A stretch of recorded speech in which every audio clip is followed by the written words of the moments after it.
नहमदुहु व नसल्ली अला रसूलिहिल करीम अम्मा बाद क़ाल अल्लाहु तबारक व तआला वअतसिमू बिहब्लिल्लाहि जमीअन व ला तफर्रकू।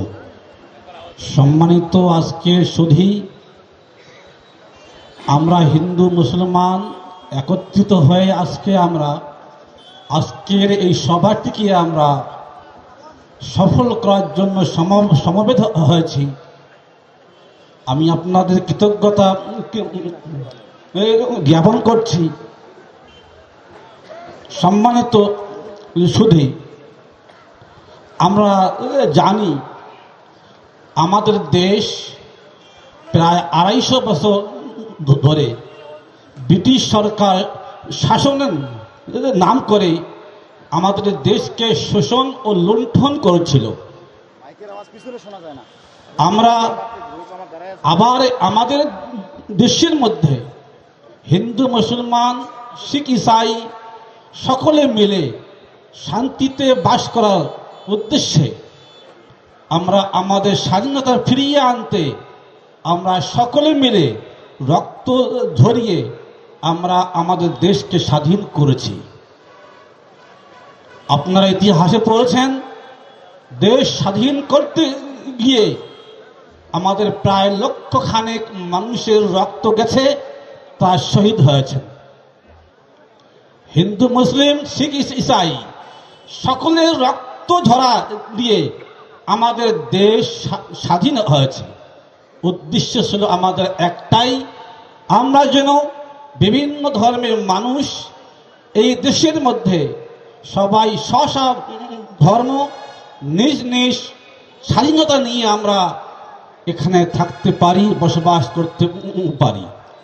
কিন্তু ভাগ্যের পরিহাস, দেশ স্বাধীন হওয়ার আজকে ৭০ বছর হয়ে গেল, আমাদেরকে আর কিছু অশুভ শক্তি যাদের দেশ স্বাধীন করার ক্ষেত্রে বিন্দু মাত্র যাদের কোনো ভূমিকা ছিল না, তারাই আজকে দেশের শাসক হয়ে তারাই আমাদের দেশের মধ্যে অশান্তি সৃষ্টি করার জন্য চেষ্টা করছে। কখনো মসজিদ ভেঙে দেওয়া হবে, কখনো পোশাক দেখলেই চেনা যায়, বিভিন্ন ভাষায় আমাদের হিন্দু মুসলমানের মধ্যে যে সম্প্রীতি ভালোবাসা ছিল, এই ভালোবাসাকে ভেঙে দিয়ে একে অপরের উপরে হিংসা করার জন্য চেষ্টা করছে।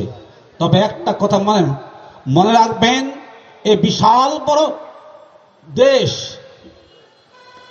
যার পরিধি এত, অন্যান্য দেশগুলো দেখতে গেলে দেখা যাবে আমাদের দেশটা যেন একটা মহাদেশ আছে। এই দেশের মধ্যে যত সম্প্রদায়ের যত ধর্মের মানুষ আছে, সবাই যদি নিজ ধর্মের কে স্বাধীনভাবে যদি পালন করতে পারে, তবেই এই দেশের অখণ্ডতা টিকে থাকবে। আর যদি কারো ধর্মে আঘাত দেওয়া হয়, বিশেষ করে ধর্ম লঘুদের উপরে যদি আক্রমণ করা হয়, এই দেশের ভবিষ্যৎ কি হবে তারা যেন একটু ভেবে নেয়। সম্মানিত সুধী, আমরা যে উদ্দেশ্যে আমরা স্বাধীন করেছি, আমরা যেন আজকেও সেই উদ্দেশ্যকে আমরা বহাল রেখে আমরা হিন্দু মুসলিম সবাই আমরা একে অপরের কাঁধে কাঁধ মিলে একে অপরের সঙ্গে আমরা একে প্লেটে বসে ভাত খেয়ে আমরা এই দেশের সার্বভৌমত্বকে আমরা রক্ষা করতে পারি। আজকে দেশের সার্বভৌমত্বকে লঙ্ঘন করছে এই ওয়াকফ সংশোধনী কালা বিল।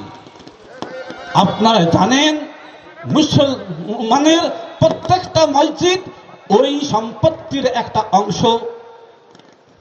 আজকে যদি আমাদের এই সম্পত্তি তারা এই সংশোধনী বিলের নাম করে মুসলমানের হাত থেকে যদি ছিনিয়ে নেয়, এটা আমরা প্রমাণ করে দিয়েছি যে দেশ স্বাধীন করার সময় আমরা শুধুমাত্র আলিম ওলামাদের 52,000 আলিম ওলামাকে ফাঁসিতে চড়িয়ে দেওয়া হয়েছিল। যারা 52,000 দেহকে ফাঁসিতে ঝুলাতে পারে, তারা আজকে লক্ষাধিক দেহ ফাঁসিতে ঝুলাতে পারবে। যে দেশ একবার স্বাধীন হয়েছে, এই ধরনের কালা কানুন, কালা বিল চলতে থাকলে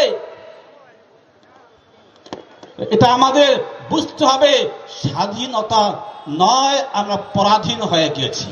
আমাদের পুনরায় স্বাধীনতার জন্য আমাদের নামতে হবে।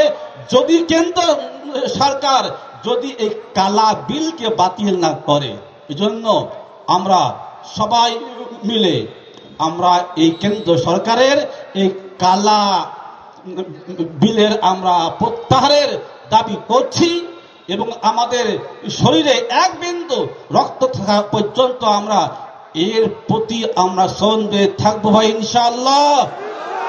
আল্লাহ আমাদের সকলকে এক হয়ে থাকার এবং আমাদের দেশের সার্বভৌমত্ব রক্ষা করার তৌফিক দান করুন। ওয়া আখিরু আলহামদুলিল্লাহি রাব্বিল আলামিন।